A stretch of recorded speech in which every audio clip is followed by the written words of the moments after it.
Hello everybody, I'm Mango Thunderslice, and today we're talking about the sacred calendar, right? 2012 to 2019, from one solstice, winter solstice, to the next. And this is a topic, again, not many people really talk about. 2012 was a big thing back then, but then it was like, oh, nothing happened, and the people who never believed in anything, went on not believing in anything. Some people went on who did believe and became flat earthers. Others just stopped caring about such things and moved on in a more materialistic life. And myself, I'm still very much watching the sun. I'm still very much in tune with those cycles, far more than the Gregorian calendar at a certain point. I don't much care for President's Day and and Martin Luther King Day, right? I'm about the solstices and the equinoxes. Those are the days that I honor because they actually have significance. Sorry to anybody who really enjoys Martin Luther King Day or Halloween's, I guess. But again, that's based off of Samhain, which is a Druidic holiday. Not necessarily an equinox or a solstice, but one of the midpoints in between them.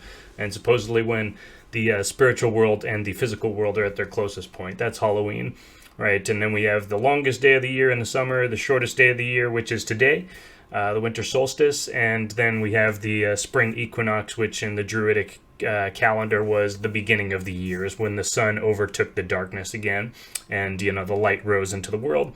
And it's interesting also that, in the Christian religion, there's a lot of parallels. There's a lot of things that are congruous with the old astrological religions, right? Christmas, for example, is 3 days past, the end of the winter solstice. So it's like, that's when the day begins to get longer, right? And the light comes into the world, right? After 3 days in darkness. And I'm not, that's the main point of this video, is not to say, oh, Christianity is just a pagan religion. Again, I'm a Christian Druid. I believe that there's truth in both, and not hardly anything in this world with regard to truth is either or, right? Not so much as the bipolar, dualistic politics that we have today. But yeah, basically just going to go through a few things, kind of show a little bit of evidence and context for the idea that our physical world and the events that happen in our world are tied to the energetic transformations that happen in the heavens with the sun and the planets and the cosmos. And just kind of give context for how that idea is not just this woo-woo wacky idea out there on the fringe, but the priestcraft who govern this world and have for a long time, they follow these calendars. They follow the calendar of, the astrological calendar.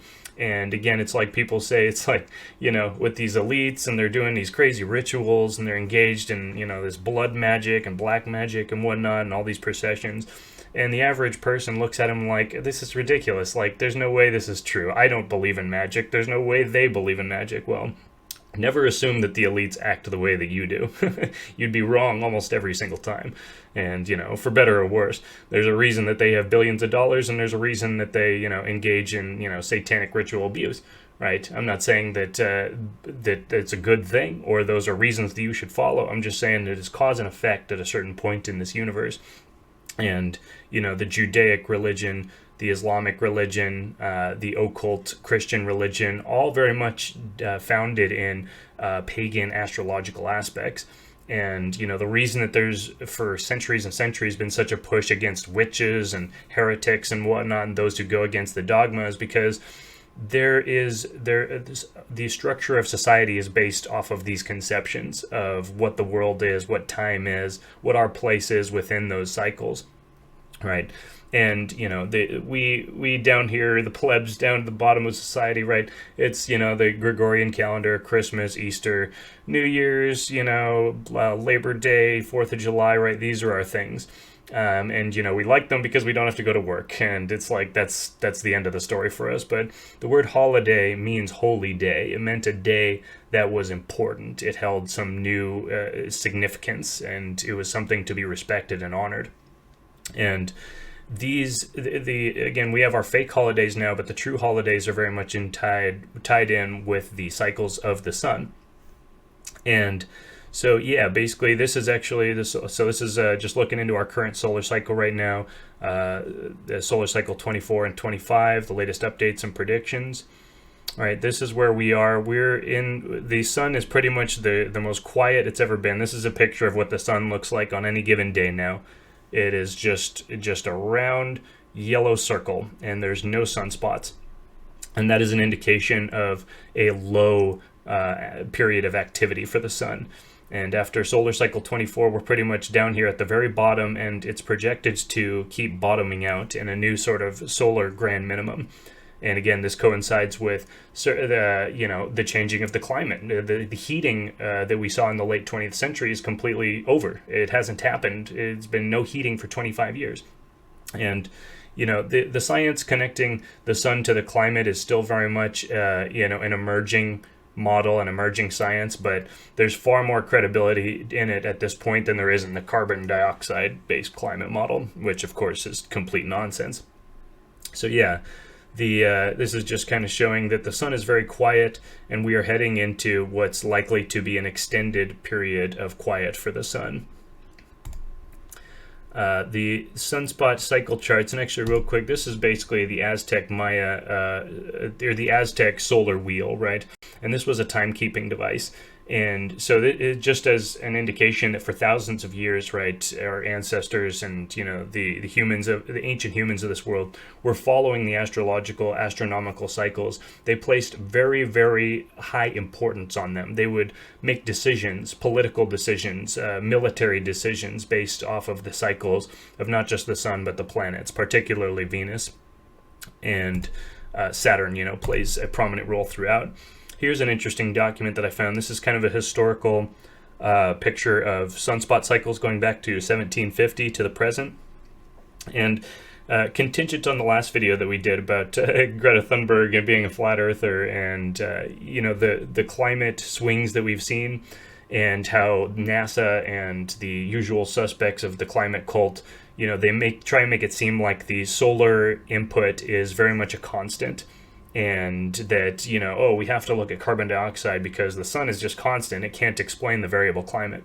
Well, that's bullshit. It's complete bullshit. And this graph only goes back to 1750, but you can still see that in the late 20th century, we had several very active solar cycles, and one of which at the end of the 50s, was literally the highest we've had in 11,000 years. If this chart were to go back and use the data we've got for multi-millennia, you would see that this later 20th century is the highest spike in solar activity for 11,000 years, right? So that would absolutely play into if the sun heats the Earth, if you're one of those crazy conspiracy theorists that believes that the sun heats the Earth, then wouldn't it make sense that, if this was a very active solar cycle or series of solar cycles, that it would have an outsized heating element on the planet?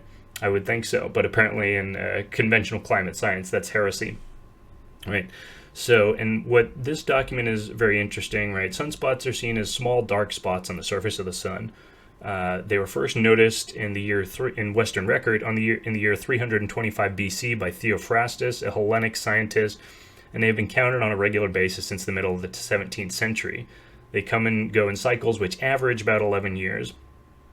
These small dark spots are conceived by modern astrophysicists to be intense bubbles of magnetic energy, which somehow cool down the hot gases within so that they appear dark compared with the surrounding solar atmosphere. These cool bubbles are not really very small. They are quite often the size of the Earth, and many times giant spots, many times the size of the Earth can be seen. And so here he gets into some very interesting work comparing the historical solar cycles and human history across the world, and active periods of human activity on this planet. And he goes on. A.L. Chikshevsky, a Russian professor of astronomy and biological physics, noticed during World War I that particularly severe battles followed solar flares. Since the sunspots were in a peak period during 1916 to 17, no doubt the war and its various battles were heavily stimulated by the energies which were boiling off the sun. Intrigued by the connection of human behavior to solar physics, Chikshevsky constructed an index of mass human excitability. He compiled the histories of 72 countries from 500 BC to 1922 AD to provide a strong database to articulate his correlations. After rating the most significant events, Chikshevsky found that fully 80% of the most significant human events, mostly related to war and violence, occurred during the 5 years or so of maximum sunspot activity. Chizhevsky went on to observe that the 1917 Russian Revolution occurred during the height of the sunspot cycle. Unfortunately, this was one of science's most costly observations. It earned Chizhevsky almost 30 years in Soviet prisons because his theory challenged Marxist dialectics. How interesting that they sentenced him to 30 years, which of course is the Saturn year. And the Russian Revolution was by Bolsheviks, which were, of the Judaic line. And, basically their whole religion is based off of occult Saturn worship. So that's just a little Easter egg right there. It wasn't probably so entertaining for Chizhevsky. Continuing. The solar connection in terrestrial events has been studied ever since then, but most of the focus has been on the sun itself or on the impact of the cycle on the climate, weather, agriculture, commodity markets, and other non-human phenomenon. Awareness of the human impact, which is far more significant than the well-known impact of the full moon, has remained highly retarded. Modern humans, unlike the ancient cultures of Egypt, Sumer, Bararsi, Maya, and China, are highly reluctant to admit that their collective behavior is influenced strongly by the sun. They prefer to believe that reason rules their societies. Chart 101 above was compiled by compressing all the average monthly sunspots for the past 254 years in this simple graph to show the full range of variation in the average monthly number of sunspots. As can be seen in the chart, there is a great deal of variation in the average monthly counts, and these in turn make quite a variation in the size and width of the 23 sunspot cycles. Note that there are 3 sunspot cycle peaks which did not have monthly peaks in excess of 100, and there were at least 5 with monthly peaks which reached 250 or more. That is quite a range for a dynamic cycle, and we should expect that the effects in the solar system and in the Earth will show a similar variation. Most likely, the shadow of the solar cycles can be readily seen in thousands of chemical, mineral, biological, and economic data series which scientists make by studying plants, minerals, and human history. And most likely, the shadow varies considerably. He goes over the data sources, and here he gets into some of, just as an example, some of the cycles, right? So, I'll put this link down below, but here, so he starts, right, 1777 to 1779, the American Revolution, right? And he goes through all these solar cycles, and he's, pointing out things like the French Revolution, the signing of the U.S. Constitution, Napoleon conquers Europe, wars to defeat Napoleon, Serbian riots, revolts in Turkey, constitutional revolts in Canada, banking crisis in the United States, Mexican War, American Civil War, Franco-Prussian War, Zulu Revolt, Cuban Revolution, Russo-Japanese War. All of these are during solar cycle peaks, right? The First World War, Russian Revolution, Spanish Civil War, Greek Civil War, Israel invades Sinai, right? A lot of things, especially as we get into the modern history, you see a lot more of them, right? And there's just a whole bunch of them. I won't read them all, but you can see that, he's made a fairly interesting, at least initial case, that many of the active points in human history are correlated to intense peaks in solar activity, right? Which implies that there's not just thermal energy coming into our planet from the sun, but it's mediating something that's a little more subtle. Something that has something to do with, human psychology, which is biology in general. And, if it's so, again, it's comical to see how they reduce the sun to nothing, to a flat earth abstraction in the climate models that, we're supposed to go into global socialism over. But there's so much more going on there. And over the last 2 decades, even the usual suspects, NASA and the rest, have found out incredible new subtle aspects of the sun, its connection to the Earth and the rest of the planets. But none of that is allowed to enter the climate equation because it would destroy their illusion. Right? The real science doesn't lead you into socialism. True science leads you into sovereignty, which is the opposite of socialism. And so he makes kind of a point that when he wrote this, the two most recent recessions occurred during peaks, and just a very interesting kind of document to suggest with modern data series that there's a correlation there between solar celestial indices and terrestrial events. The Maya calendar, right? The ancient Maya and here's a site about them. The ancient Maya were accomplished observers of the sky, just to show that, we poo-poo and we mock our ancient ancestors for just being a bunch of naked savages, but they have time cycles and calendars that are more accurate than ours today. And I refuse to put that aside as just a funny coincidence. I think that's a historical example and evidentiary fact that they were recording something that was very important to them. It had a lot of significance on their day-to-day life. It was not this daytime TV for the ancients that they were just doing for their own entertainment. We're talking about hundreds of thousands of man-hours put into recording these time cycles. Right, so read a little bit of this article. The ancient Maya were accomplished observers of the sky. This image shows Maya animal constellations found in the Paris Codex. I'll click on this real quick so you can see a little bit of the Maya calendar symbols. Using their knowledge of astronomy and mathematics, the ancient Maya developed one of the most accurate calendar systems in human history. The ancient Maya had a fascination with cycles of time. The most commonly known Maya cyclical calendars are the Hab, the Zolkin, and the calendar round. Aside from these, the Maya also developed the long count calendar to chronologically date mythical and historical events. The 13 back-tuned cycle of the Maya long count calendar measures 1,872,000 days, or 5,125 tropical years. This is one of the longest cycles found in the Maya calendar system. This cycle ends on the winter solstice, December 21st, 2012. Right, and that was 7 years ago to the day. And rather than read all this, the Solkin is really the focus here. And this is a 260-day cycle that runs parallel to, the normal time calendar. For them, it was 360 days plus 5 days that were kind of an in-between years, right? Now we use our Gregorian calendar, 365 days.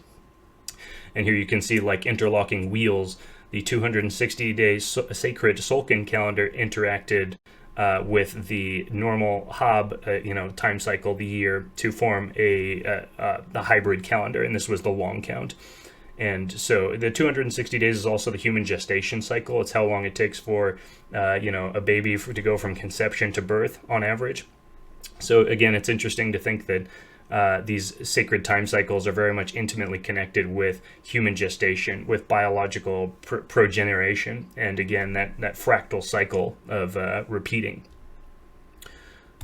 Right, and so yeah, it was more accurate in many ways than our current calendar. Ours is just more practical, but theirs was extremely accurate.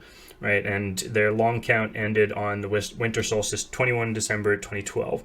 And people say, oh, it was the end of the world, and so people were freaking out.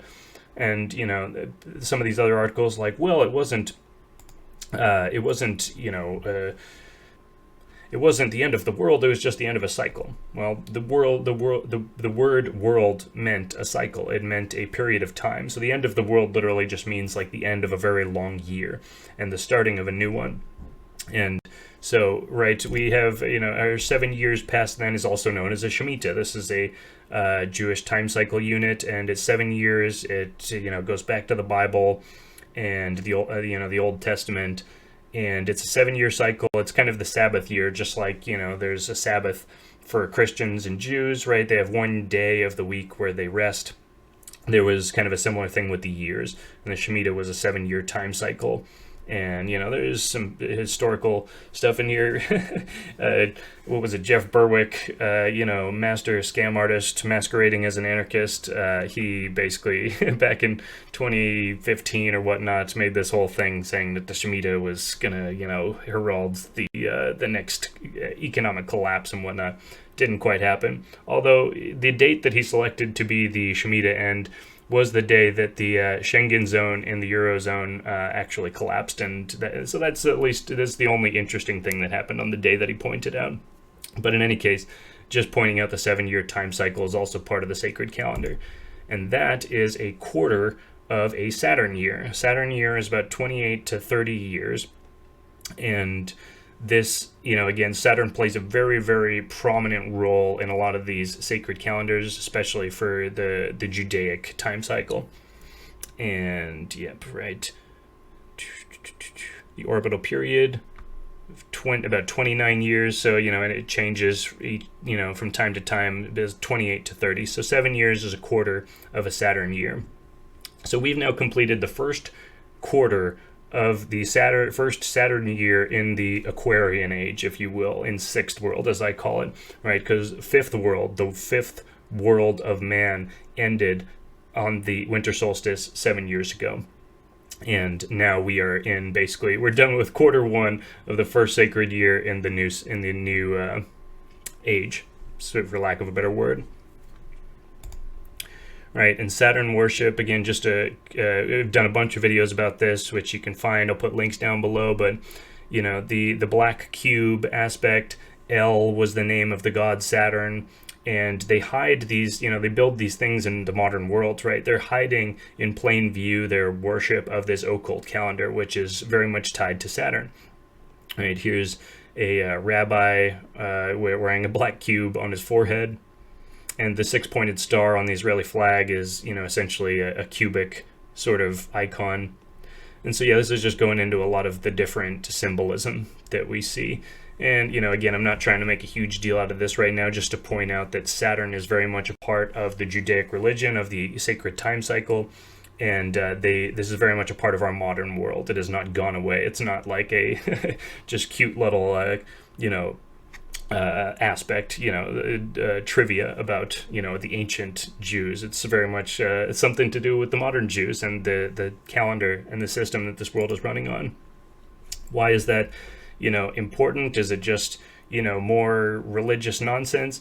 Well, I mean, at least in the electric universe, and there's the Saturn polar configuration, there's a theory based on a lot of the ancient mythology in our world that Saturn used to be the primary sun of the Earth, and the sun used to be essentially, or the Earth used to be essentially a moon of Saturn.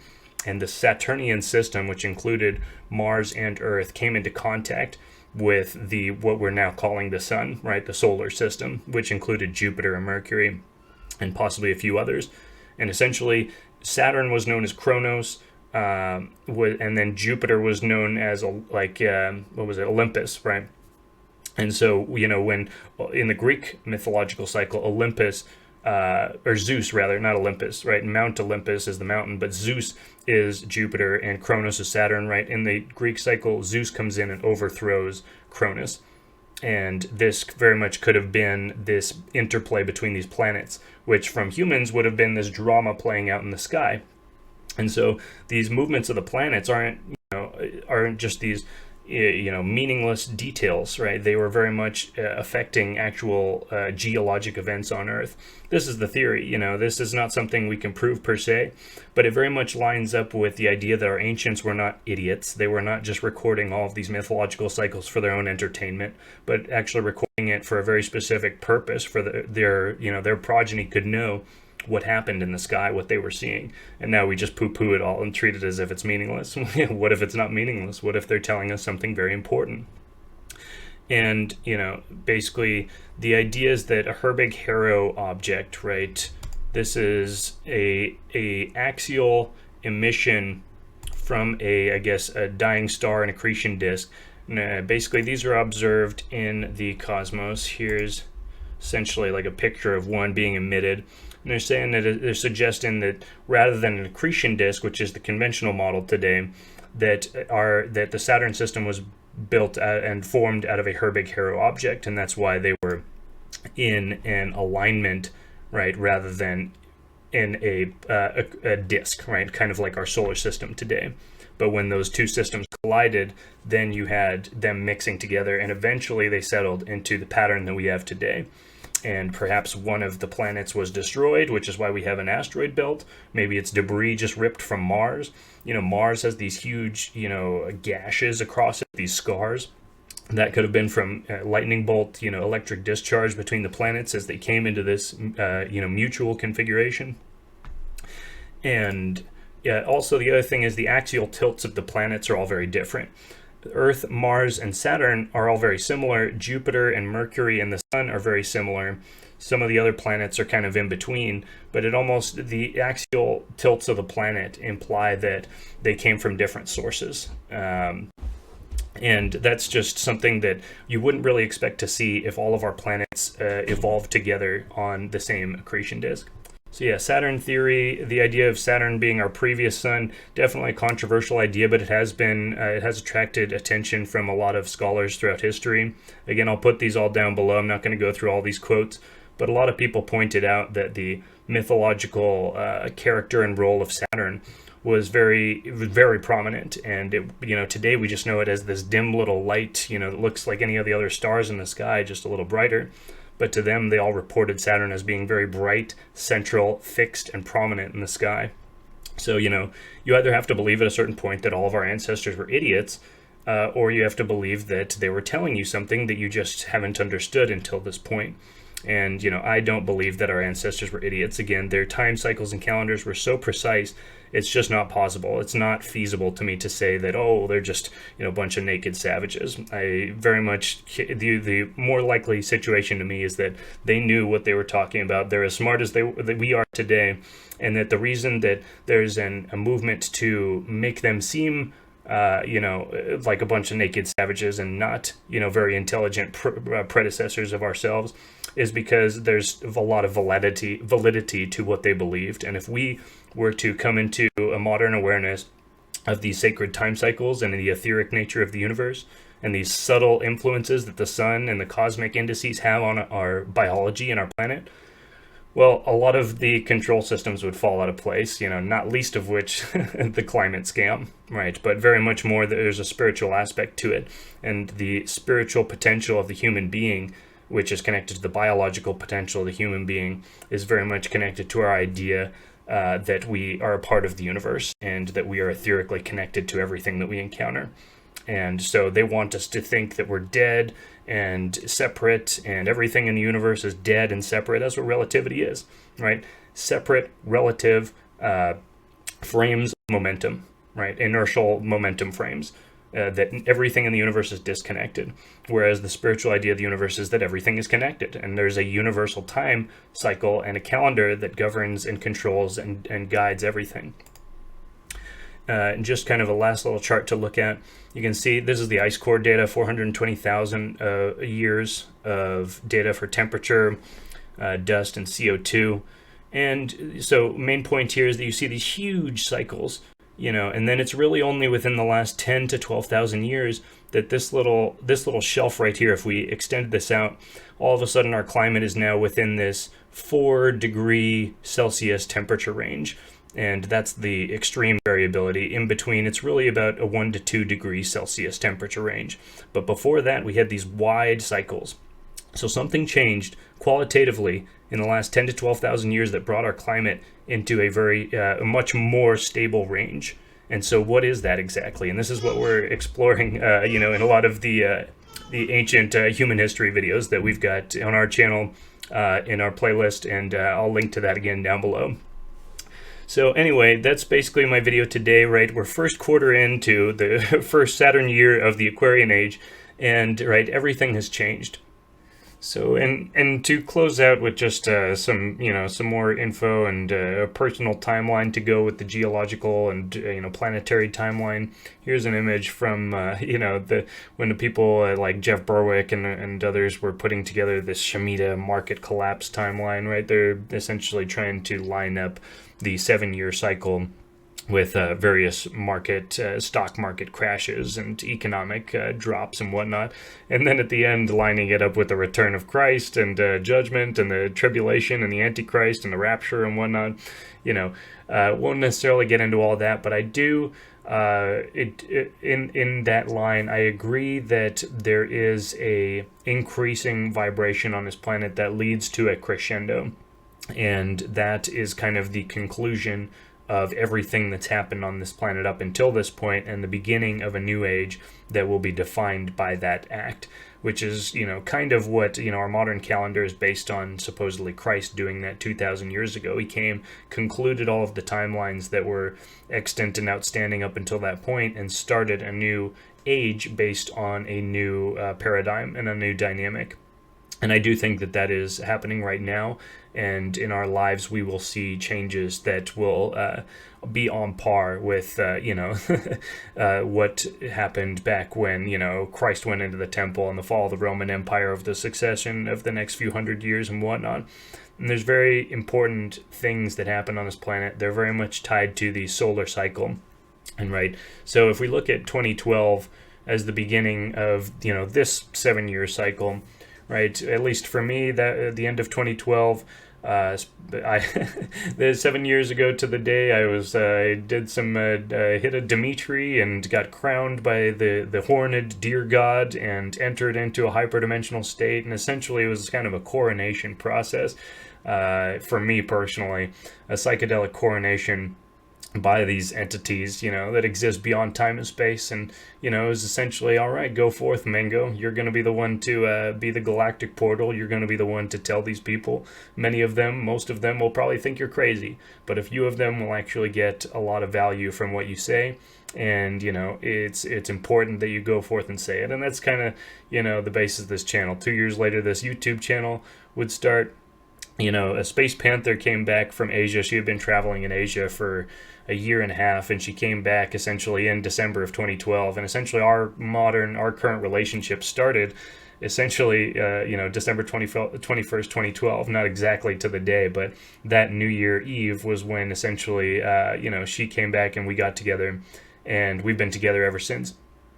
And, now we're married and whatnot. We have Isla and another daughter on the way. So, these moments in history definitely have consequence, when you look at them through a different lens and look at your own personal cycle. Right in the middle, if we look at starting in 2012, in the middle of this cycle, which is now ending, the 7-year cycle, would be 2015 and 2016. And as I relayed in a video called How I Gave Birth to a God, basically July 3rd, 2015, Space Panther and I were at the High Sierra Music Festival in Quincy, California, which is a tremendous music festival. I highly recommend, if you have the opportunity and the means to go to High Sierra Music Festival in Quincy, you should absolutely go. It will knock your socks off, and it is a fantastic festival. Amazing music that is hyperdimensional, and especially if you're on certain substances, you may just have a transcendental experience like I did and birth a god from your own body. But so it was a tremendously powerful experience where I feel like I came into total communion with the entire universe, past, present, and future. Everything that was happening on the planet entered into my body and this singularity. And, I felt 2-strand DNA turn into 12-strand DNA. I saw everything that was going to happen in the future and everything that happened in the past. And essentially, I would become kind of the focal point of the transformation to come. And that was essentially this transformation happening in my body, mediated by the music and the substances, and Space Panther was near me, and it was almost like a birthing process for, out of my male womb, right? Not a physical birth, but a spiritual birth. And take all that as you will, cast it out the window if you like, it doesn't matter to me, but it was very much a transformative experience, and it's interesting to look at that as the midpoint in this cycle. At that time, there were 7 storms in the Pacific, all basically in a line. This has never happened before in recorded history, or at least one of only 3 recorded times in history where that many consecutive storms were in alignment. There was a drought out here in California on the West Coast. It ended basically the next day. All of a sudden, rain came pouring down, completely ended the drought. And at that same 2 weeks later, actually, either 2 weeks earlier or 2 weeks later, Mr. Trump came down the escalator in New York and declared his candidacy, right? A few months later, we would be married, right? And it's just interesting to look at this time in 2015 going into 2016, and everything changed. The world prior to that was absolutely fundamentally, qualitatively, and quantitatively different than the world today. And that's why when people go apeshit about Trump, it's like, I see him as an aspect of this process playing out. I don't see him as just a bombastic, narcissistic businessman. I see him as an agent of change, riding like a surfboard, Duke Kahanamomo, or whatever his name is, riding this wave, this cosmic wave, just like I am, right? Maybe it's a redhead thing. But anyway, so yeah, basically it started in 2012. you know, midway through what the Obama presidency, and everybody was fast asleep. You know, they're the only people who knew about things like this were the fringe, the conspiracy theorists, and whatnot. And now look where we are. The entire population has woke up to the idea of a deep state, of controlling elements within our society, right? The entire right wing is now essentially woke, for lack of a better term, on the parasitic controlling aspects of society. And you're not going to put the genie back in a box. It's we've released something that has changed the world, and this is far from the end of it. This is really just the beginning. And so yeah, again, starting in 2012, you know, when everything was placid, midpoint 2015, 2016, very much you know, a focal point for me and for us. And it's just interesting to see how that lined up with the macro scale, with the rise of Trump and this world that we're in now. So where it goes from here, I don't know if I could say, in English at least, but I do know that things are going to exponentially increase from here.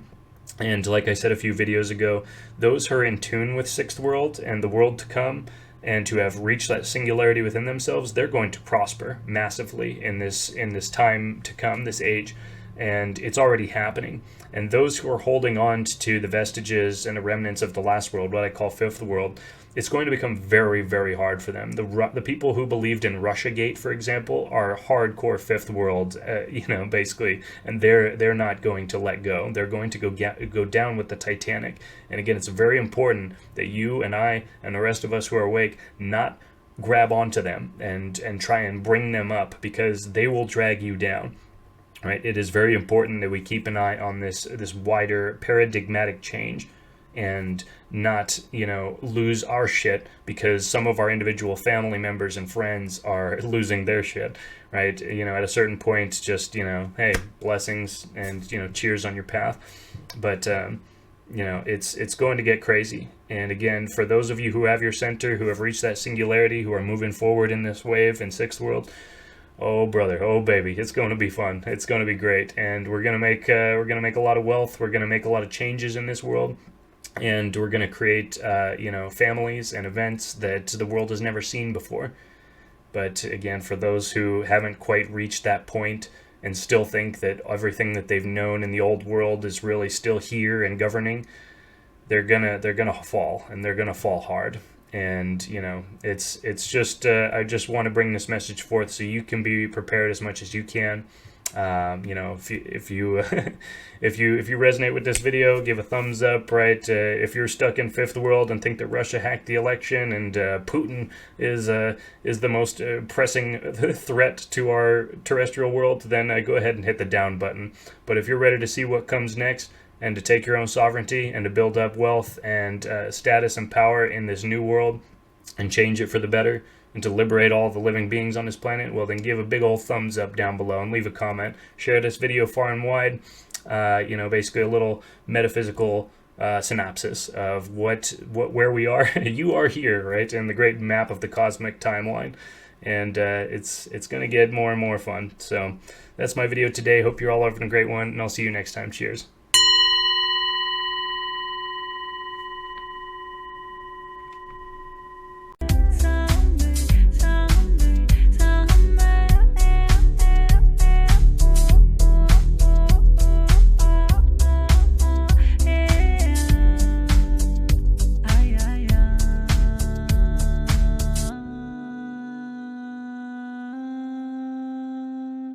Ah.